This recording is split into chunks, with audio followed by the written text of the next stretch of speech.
Hare Hare Rama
Hare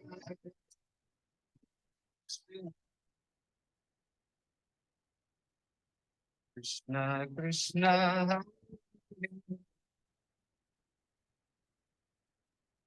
Hare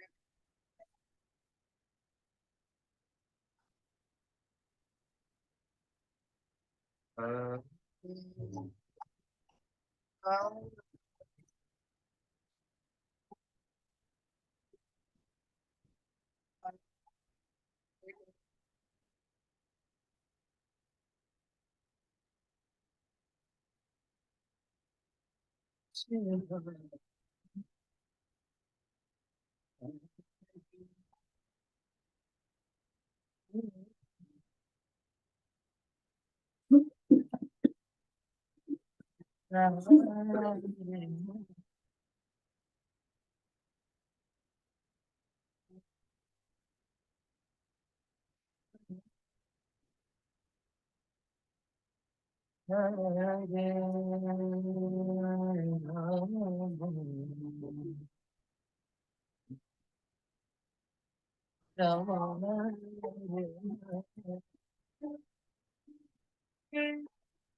Hare Krishna, Hare Krishna, Krishna Krishna, Hare Hare,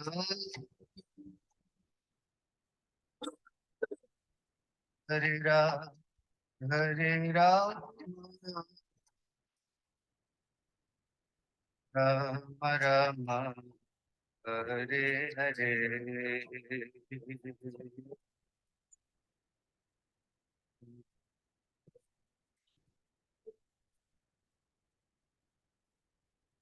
Krishna Krishna, Hare Ram,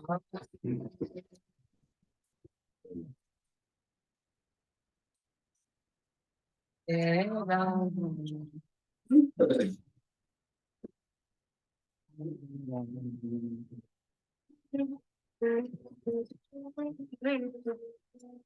Hare Krishna, Hare Krishna, Krishna Krishna, Hare Hare, Hare Ram, Hare Ram, Ram Hare Hare.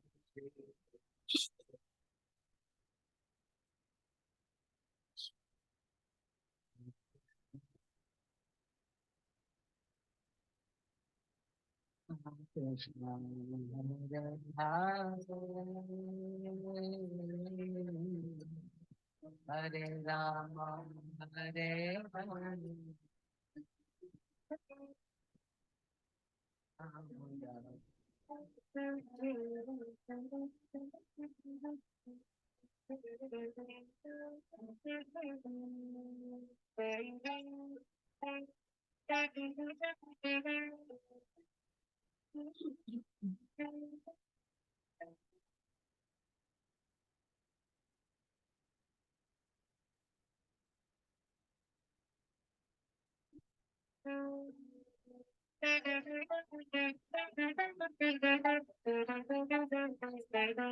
Everybody together. Hare Krishna, Hare Krishna, Krishna Krishna,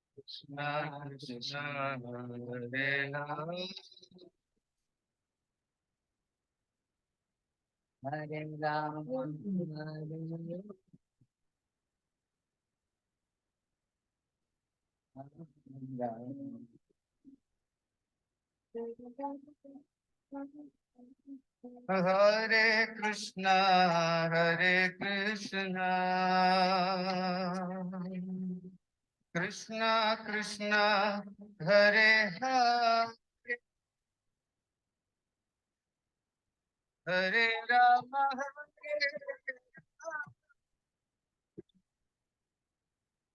Rama,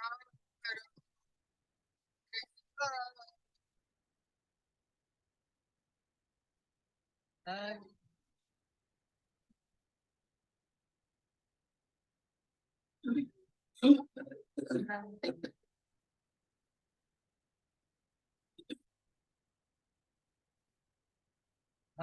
Rama,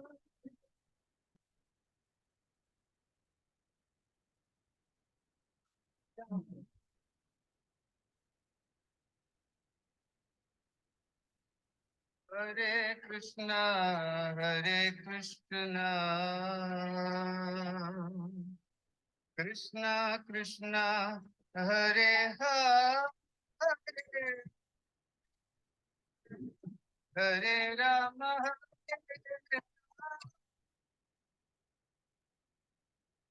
Hare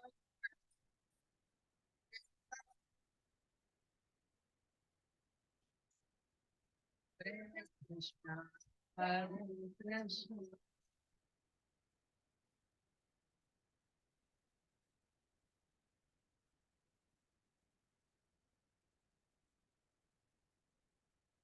Hare Rama.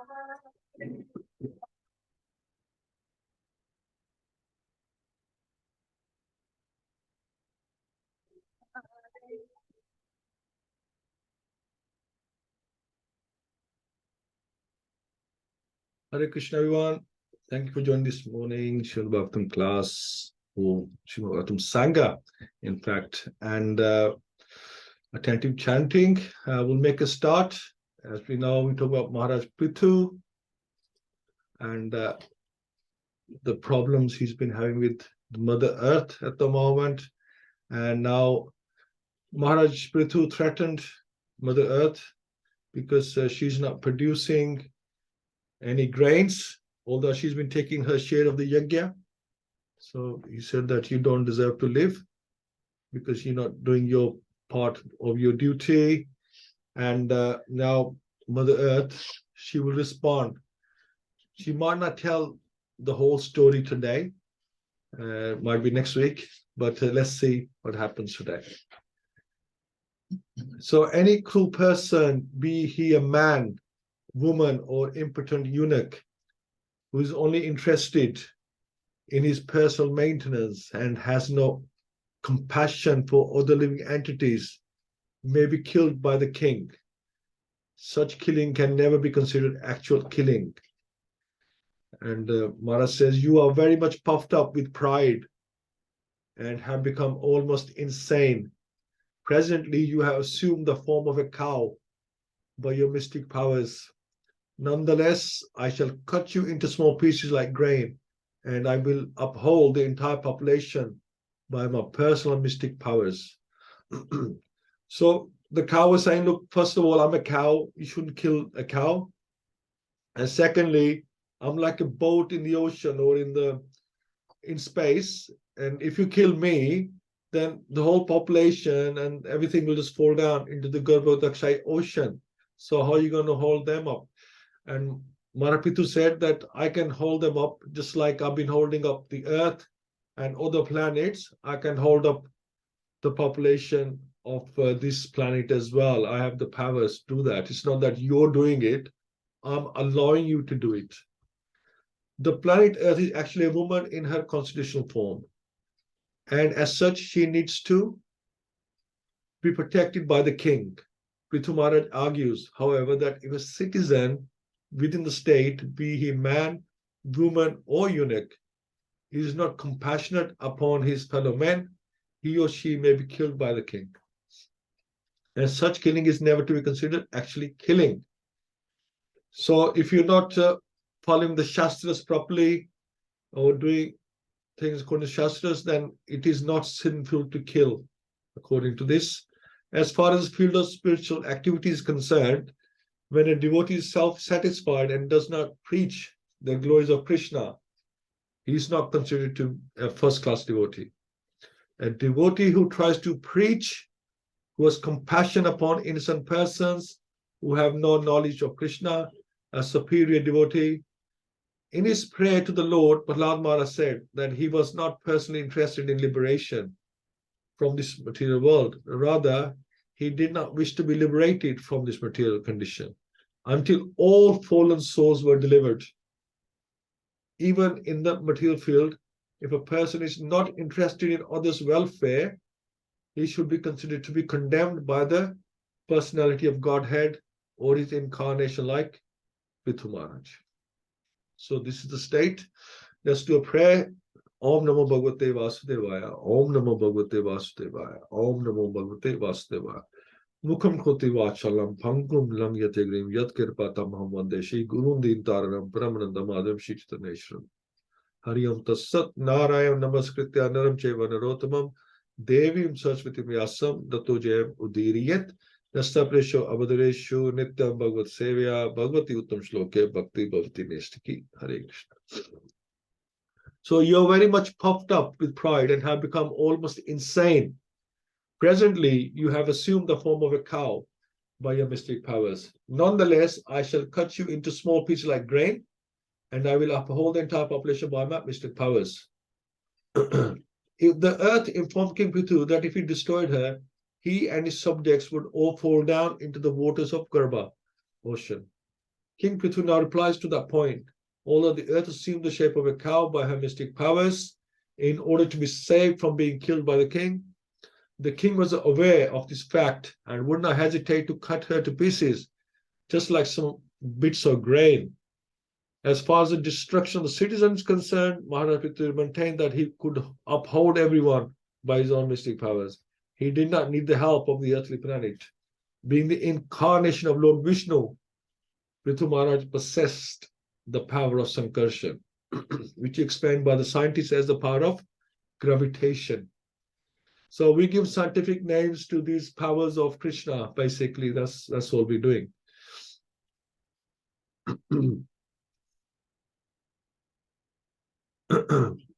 So, the Supreme Personal Godhead is holding millions of planets in space without any support. Similarly, Prithu Maharaj would not have had any difficulty supporting all his citizens and himself in space without the help of the planet Earth. The Lord is known as Yogeshwara, master of all mystic powers. Consequently, the planet Earth was informed by the king that she needs not worry about his standing without her help. So the earth so far is losing all her arguments. So at this time, Prithu Maharaj became exactly like Yamraj, and his whole body appeared very angry. In other words, he was personified. After hearing him, the planet Earth began to tremble because she didn't have excuses now. She surrendered and with folded hands began to speak as follows. The Supreme Personal Godhead is death personified to miscreants, and the Supreme Beloved. So Srila Prabhupada explaining that the Supreme Personal Godhead is death personified to miscreants and Supreme Beloved Lord to the devotees. So he teaches you according to your intentions. In Bhagavad-Gita 10.34, the Lord says, Mrithu Sarva Harish Jaham, I am all-devouring death. Faithless unbelievers who challenge the appearance of God will be delivered by the Supreme Personality Godhead when he appears before them as death. Hiranyakashipu, for example, challenged the authority of the Supreme Personality of Godhead, and the Lord met him in the form of Nrsimhadev and killed him. Similarly, the planet Earth saw Maharaja Prthu as death personified, and she also saw him in the mood of anger personified. Therefore, she began to tremble. One cannot challenge the authority of the Supreme Personality Godhead in any circumstance. It's better to surrender unto him and take his protection at all times. So you don't fall out with the Lord. You always stay in his shelter. Best policy. So now the plant speaks after surrendering to Prithu Maharaj. She says, "My dear Lord, O Supreme Personality of Godhead, you are transcendental in your position, and by your material energy, you have expanded yourself in various forms and species of life through the interaction of the three modes of material nature. Unlike some other masters, you always remain in your transcendental position and are not affected by the material creation, which is subject to different material interactions. Consequently, you are not bewildered by material activities." So the Lord is not bewildered by three modes of nature like we are controlled by them. The planet Earth continued, "My dear Lord, you are the complete conductor of the material creation. You have created this cosmic manifestation and the three material qualities. And therefore you have created me, the planet Earth, the resting place of all living entities. Yet you are always fully independent, my Lord. Now that you are present for me and ready to kill me with your weapons, let me know where I should go to take shelter and tell me who can give me protection." Now, before she's finding excuses that how Maharaj, he couldn't kill her, and now she's saying, "Okay, so please advise me, what shall I do? Because I need help, and you are the guardian, you're the protector, and if you're not going to protect me, then please at least advise me who else can protect me." So in the beginning of creation, you created all these moving and non-moving living entities by your inconceivable energy. Through this very same energy, you are now prepared to protect the living entities. Indeed, you are the supreme protector of our religious principles. Why are you so anxious to kill me, even though I am in the form of a cow? The planet Earth argues that there is no doubt that one who creates can also annihilate by his sweet will. The planet Earth questions why she should be killed when the Lord is prepared to give protection to everyone. After all, it is the Earth that's the resting place for all other living entities, and it is the Earth that produces grains for them. Well, not producing grains right now, and this is the problem. "My dear Lord, although you are one, by your inconceivable potencies, you have expanded yourself in many forms. Through the agency of Brahma, you have created this universe. You are therefore directly the Supreme Personality of Godhead. Those who are not sufficiently experienced cannot understand your transcendental activities because these persons are covered by your illusory energy." So she mentions that through the agency of Brahma, this is interesting because you see what Krishna does. He uses different agencies. Even when he comes incarnation of Lord Krishna himself, he comes to the agency of Vasudev Krishna. He does not, the actual Lord, he stays in Goloka Vrindavan. He uses agencies to do the work for him. Like we subcontract work out, and so similarly, God does the same thing. This is where we get all this knowledge from Krishna himself. God is one, but he expands himself in a variety of energies, the material energy, the spiritual energy, the margin energy. So this is all his agencies and so forth.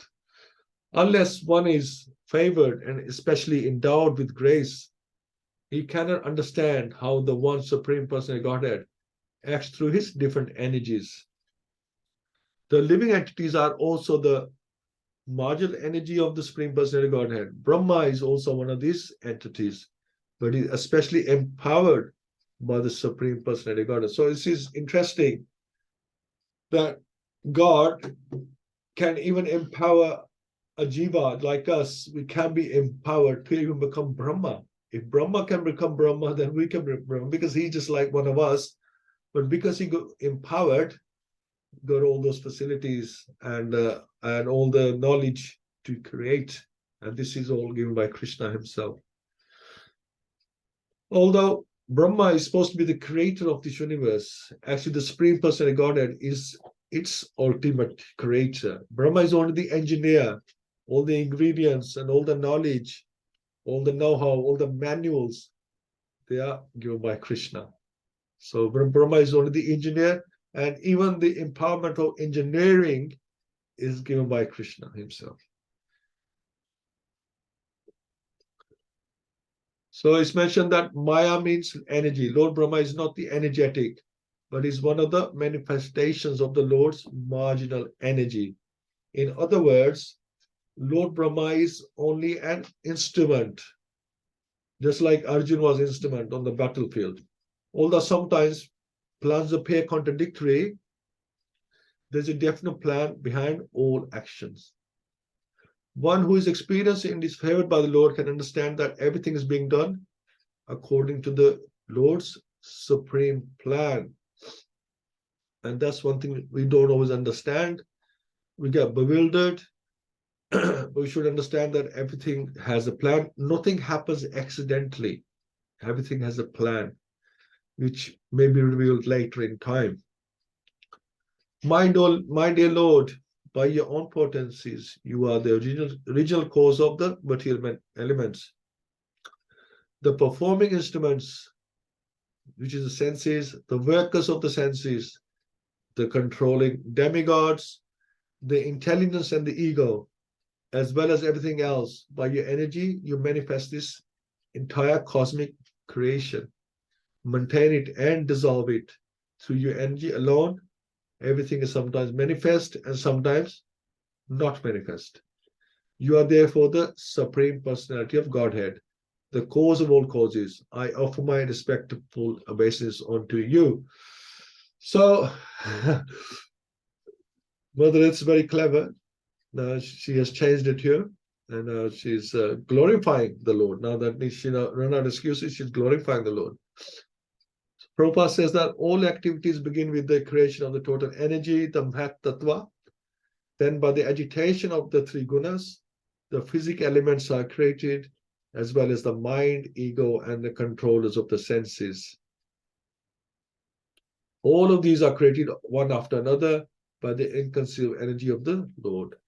In modern electronics, a mechanic may, by pushing only one button, set off an electronic chain reaction by which so many actions are carried out, one after another. Similarly, the Lord just has to press a button, or even mentally.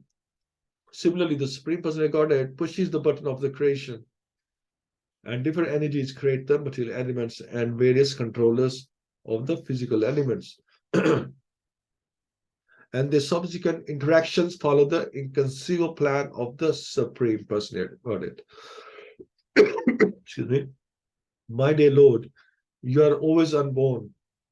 Once in the form of the original bow, which I think was yesterday, you rescued me from the waters in the bottom of the universe. What are they?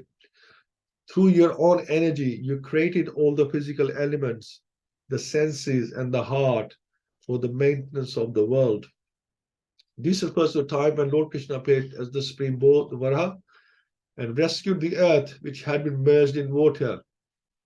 The Asura Hiranyaksha had dislocated the earth from its orbit and thrown it beneath the waters of the Garbhodaka ocean. Then the Lord, in the shape of the original bow, rescued the earth. So he's saying that you're the one who rescued me, and now you want to kill me. My dear Lord, in this way, you once protected me by rescuing me from the water. And consequently, your name has been famous as Dharadhar, he who holds the planet Earth. Yet at the present moment, in the form of a great hero, you are about to kill me with sharpened arrows. I am, however, just like a boat on the water, keeping everything afloat. So the other saying that, well, before you want to protect me, now you want to kill me. Although, look, I am doing my job. I'm holding everything up. I'm holding, your population up. My dear Lord, I am also the creation of one of your energies, composed of the three modes of material nature, Consequently, I am bewildered by your activities. Even the activities of your devotees cannot be understood. And what to speak of your pastimes? Thus, everything appears to us to be contradictory and wonderful. Well, the Lord is contradictory. Very difficult to understand. The activities of the Supreme Personality Godhead in its various forms and incarnations are always uncommon and wonderful. It is not possible for a tiny human being to estimate the purpose and plans of such activities. Therefore, Srila Jiva Goswami has said that unless the Lord's activities accepted are inconceivable, they cannot be explained. The Lord is eternally existing as Krishna, the Supreme Personality Godhead in Goloka Vrindavan. He has also simultaneously expanded himself in innumerable forms, beginning with Lord Ram, Lord Narasimha, Lord Varha, and all the incarnations coming directly from Sankarshan. Excuse me. Sankarshan is the expansion of Baladev, and Baladev is the first manifestation of Krishna. Therefore, all these incarnations are known as Kala. So the word Ishvaranam refers to all the personality of Godhead, as stated in Brahma Samhita. Ramadi Murtishu Kala Niyamena Tishtam. In the Srimad Bhagavatam, it is confirmed that all incarnations are partial expansions or Kala of the Supreme Personality Godhead. However, Krishna is the original Supreme Personality Godhead. One should not take the plural number of the word Ishvaranam to mean that there are many Ishvaras or many Godheads. The fact is that God is one, but he exists eternally and expands himself in innumerable forms and acts in various ways. Sometimes the common man is bewildered by all this and considers such activities contradictory, but they are not contradictory. There is a great plan behind all the Lord's activities. For our understanding, it is sometimes said that the Lord is situated in the heart of the thief as well in the heart of the householder, and that the super soul in the heart of the thief dictates go and steal things from that particular house. And at the same time, the Lord tells the householder, now be careful of the thieves and burglars. So this is very interesting. So on the one hand, the super soul is inspiring the thief to go and steal. And the same super soul in the heart of the householder where the thief is going to come is inspiring the householder, protect your belongings from the thief. So this is the Lord. This is how he works. These instructions to different persons appear contradictory. Yet we should know that the super soul, the Supreme Personality Godhead, has some plan, and we should not consider such activities contradictory. The best course is to surrender unto the Supreme Personality Godhead wholeheartedly, and being protected by him, remain peaceful. So thank you so much. Thank you for joining, and happy Nityananda Tradashi to everyone. And welcome Hina Mataji, Lydia Mataji, Partha Prabhu, and Praveen Mataji. Yeah, very interesting. So the earth is trying everything to wiggle her way out of this state that she's in. And she's in a lot of trouble. And next time she will actually explain what's going on. But I don't know why she doesn't explain in the first place, instead of trying all different ways to, escape. Because this matter is too serious to escape from. And then, like at the end, because we think that sometimes that your super soul inside you telling you don't do this, and then there are other people are encouraging you, and you think, well, my super soul is saying don't do this, then why is their super soul telling them to encourage me? So it's quite bewildering how that works. Anyway, let's discuss this pastime. Welcome, Hina Mataji. Would you like to make a start? Haribol Prabhu, Danvat Pranam, everyone. All glories to Prabhupada. Thank you for the reading. Yeah, I know the story's developing very slowly, and we can see now that the Mother Earth's taking a more submissive attitude from previously, and she's glorifying the Lord, and she's recognizing his greatness in this verse, which is lovely. And I think you moved on and you started to talk about how the Lord, how he empowered Brahma in this example as well, and how I just started to think about how God does empower beings to carry out his plans, and in some respects we are all instruments of the Lord, you know, and we should try to be exemplary devotees as much as possible in our daily lives, you know, and not forget that we are his representative as we go about our movements in this material plane, and in our dealings with people. So yeah, it just kind of started making me think about that, really, that we ourselves are also empowered to some degree, and we can't forget that either. That was it. Thank you so much, Prabhu. Thank you. Yeah, very interesting. Yes, our even our psychophysical nature, it's empowerment, isn't it? I mean, sometimes, I mean, I think, do I have anything to offer? Do I have any qualities? But it seems that sometimes we can't find our qualities, other people can find our qualities. You know, we don't notice them, but other people notice. So these qualities, obviously, like you said, is empowered by the Lord. He has empowered everyone with some skill, something they can offer to the other jivas. Yeah, it's very interesting. So everyone has something to offer, and this is and we get all the qualities from Lord Krishna himself, because he has those qualities. He gives a little tinge to us as well. Hare Krishna, Lydia Mataji.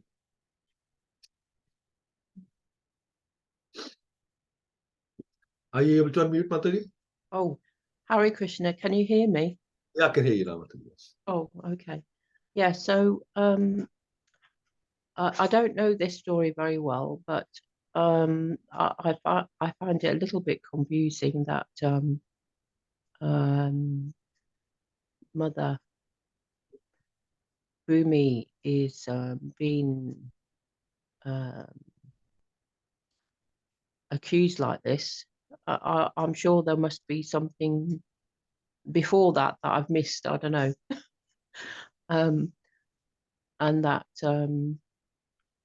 there must be a reason for it. So maybe you should have asked her, why are you doing this? Instead of just saying, you're not giving grains. I don't know. Sorry. That's fine, Mataji. Thank you. Yeah, see, the citizens have come to Maharaja Prthu to explain that there is no grains. You know, there's like a famine. The earth is not producing any grains. Although in every yajna, the earth has been taking her share of the yajna. This is Maharaj Prithu's argument, that you have been you're happily taking your share. You're taking the wages, but you're not doing the work. Basically, that was the argument. And the citizens have been starving. You know, they're on the brink of death, and the earth has not done anything about it. And she has not come to Maharaj like the citizens have to explain, look, I have a problem, and can we please? So I mean, you know, if you're working on a machine or something, if the machine breaks down, you would come and tell the boss, look, I'm not able to produce anything today because the machine's broken down, or you know, the oil's leaking, or some parts fell off, like that. So she hasn't come and explained herself, and nor has she delivered. So Mara is very angry that, you know, you have not told me anything, and plus you're not producing, you're not doing your job properly. So it's nice like that. And she will eventually explain. I don't really know why she withheld the information for so long. She should have really come straight away and explained, look, we have some issues. Maybe, you know, she was afraid. We'll find out next week. So that's the situation. Okay, thank you. Thank you, Madhuri. Partha Prabhu, Hari Hari Bol. Hari Bol, Prabhuji. Right. Sorry, I don't have any more points to add, Prabhuji. It's very nice to hear. Thank you, Prabhu. Praveen Mataji. Hare Krishna Prabhuji. Hare Krishna. Yeah. Happy Nityananda Triodashi to everyone. Yeah, to me, I was thinking, Prithu Maharaj, he was a very responsible king. He was very exalted. So he was even prepared to kill a cow to protect his citizens because he's thinking Mother Earth is not producing grains. So because like the good kings, they were just like a representation of a god. They were protecting not like the kings now, who are only looking after their own welfare. And the last message is just surrender. And Mother Earth, it seemed like just us, making excuses about everything. So I could just relate, that's what we do. Oh, I can't do this, or I'm not doing this because of this. So we just have to fully surrender to the Lord and engage ourselves in the devotion service. Thank you, Mataji. Thank you. Yeah. Yeah, I mean, you're right. Maharaj, he was prepared to kill the earth. He was prepared, which is like, just like is like a woman. He's prepared to kill a woman. He was prepared to kill a cow. It's like in Battle of Kurukshetra, Arjun's argument was that, look, Krishna, I cannot kill my grandfather or my elders, my seniors, and I cannot kill my guru. Would you do that yourself? You wouldn't do it. So why are you asking me to do it? It's sinful. That's what one of his arguments, that it's sinful to kill a spiritual master, to kill my grandfather.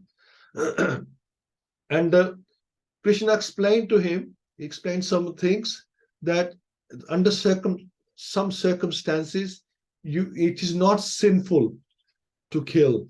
As a Kshatriya, it was not sinful because one reason was that they had taken the side of the wrong party, right? A sinful party. They were on that side, and plus they were taking the side of the party for wealth, because Dronacharya, he was supporting them because they were, he was on the payroll basically. So there was reasons behind it that were contradictory to their position. So it was okay to kill them. That's what Krishna told Arjuna.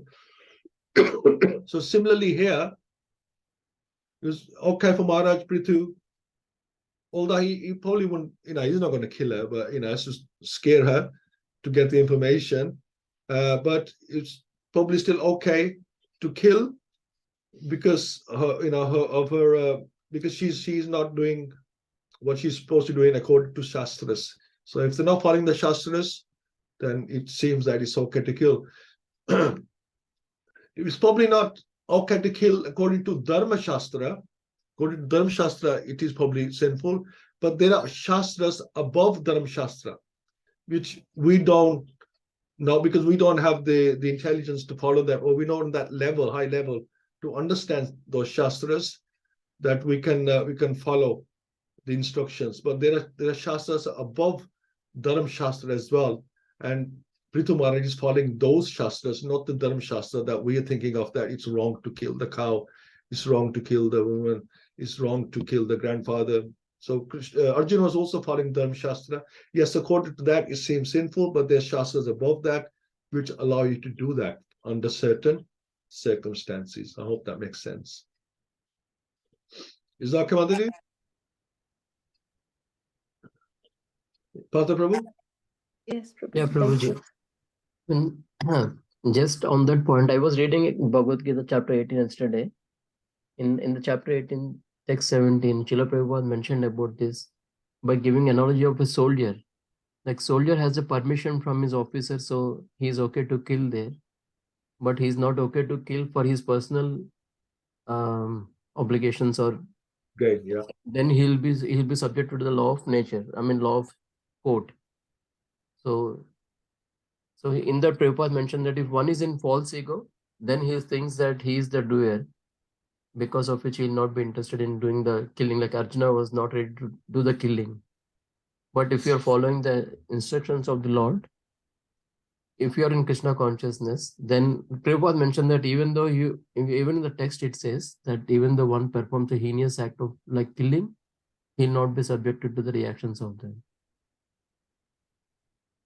Absolutely. You're killing under authority, then it's like in different countries they have different laws, and some countries allow killing or death penalty, in other words, and it's allowed.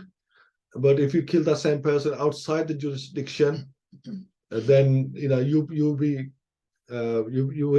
would have been you would have committed a crime, basically. Yeah. So same person is being killed, but under different circumstances. Yeah. That makes sense. One thing I'm trying to get my head around is that about the part where the thief is inspired to steal, but then the householder who's going to get burgled is inspired to protect himself by the same super soul. So why does the super soul does behave like this? Why is the contradiction there? Anybody can help me with that? Excuse me. I think it's because of we act according to the mode of nature. So whatever our nature is, the super soul will act like that as well.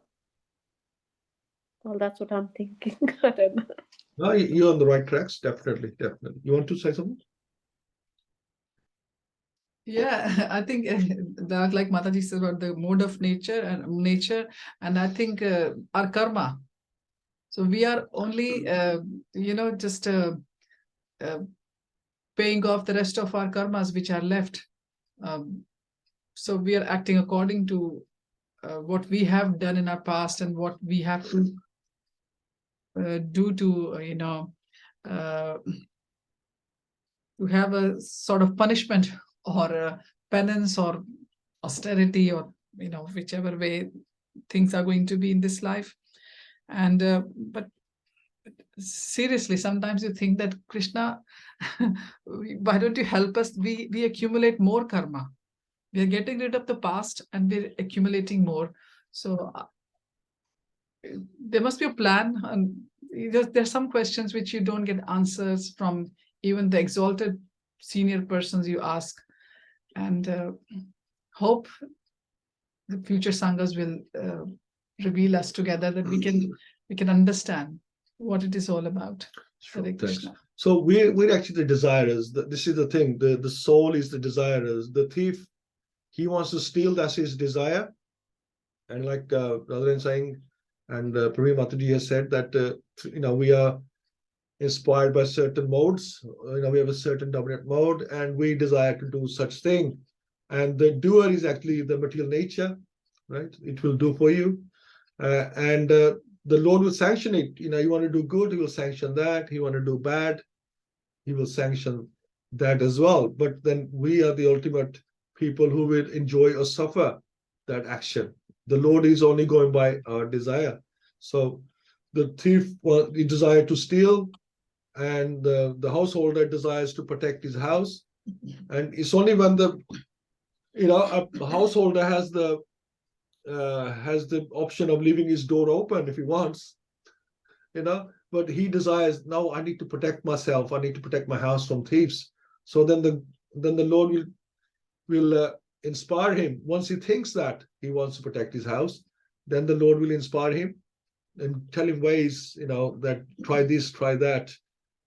He will try and protect his house. So Krishna fulfills all desires. I think that's what it comes down to in the end, that Krishna is fulfilling everyone's desires. But it's down to us to make the choice. So if we desire, the example I was saying earlier, we desire not to do something, but then other people's super soul is telling them to encourage you to do it, and you desire not to do it, and your super soul is saying, okay, don't do this. But then other people are telling you to do it, but you still have a choice whether you do it or not, right? So Krishna does not interfere.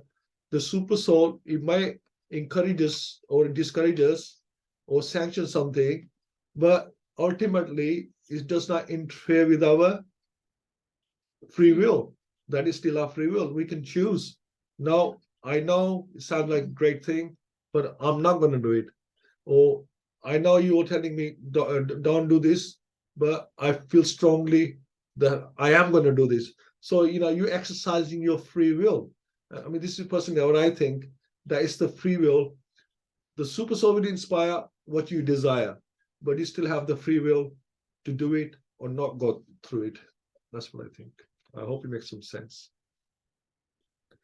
Okay, if any other questions, otherwise we'll excuse me, do a couple of rounds, and maybe Parveen Mataji could lead, and Lydia Mataji, would you happy to do a second round? Okay, Parveen Mataji. Hare. Okay. I'm Hare sorry, Krishna. I haven't got any beads with me right at the minute. Okay, maybe Hina Mataji would like to do? Yep, I don't mind. That's fine, Prabhu. Okay, Parveen Mataji, first. Second round. Okay. Hare Krishna. Namo Vishnu Padaya Krishna Prasthaya Bhutale